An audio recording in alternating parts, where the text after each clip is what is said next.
Okay, so as the last video ended, we had simplified our complex circuit into a pure parallel. We had solved for all of our R's and for all of our totals, and then we were looking at our most simplified circuit, saying that it was a parallel circuit, and in parallel, what was the same? The voltages.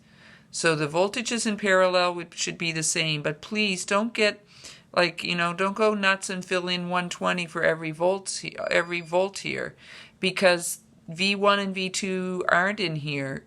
The voltages that are the same are V12 and V34.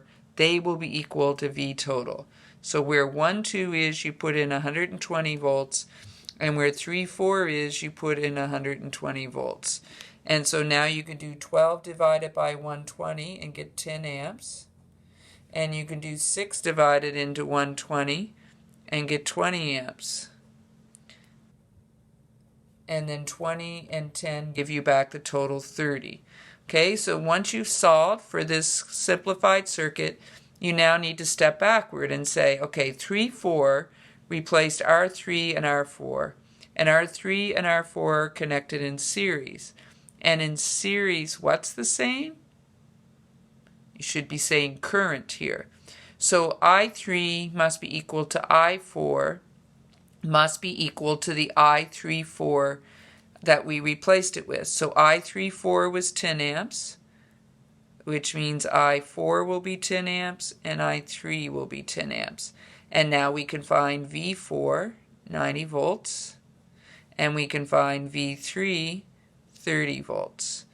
Add them back up, they give me 120. All is good. Now I move to 1, 2. R1, 2 replaced R1 and R2. R1 and R2 are connected in series. In series, what's the same? Current. So I1 must be equal to I2, must be equal to the I of the resistor that replaced them, I12. I12 is 20 amps, so I2 should be 20 amps. I1 should be 20 amps. 20 times 2 is 40 volts. 20 times 4 is 80 volts. When we add up 80 and 40, we get 120 back. All is good.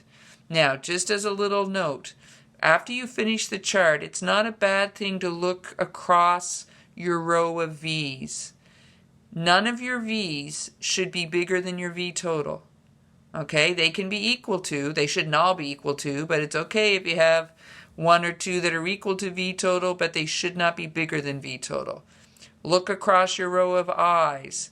None of your I's should be bigger than I total. Again, they could be equal to, but they shouldn't be bigger than. And that's the same up here, right? 120, 96, 24, 24, 24. 12, 12, 8, 4, 12. It's not true about the R's. The R's can be bigger than your R total, especially if there's a parallel section. Remember, when you're going in parallel, the R's always drop. So don't worry if some of your R's are bigger than your R total. But if some of your V's are bigger than your V total and some of your I's bigger than your I total, you've screwed up somewhere. Okay? All right, it's time for you to practice without me and see how you do.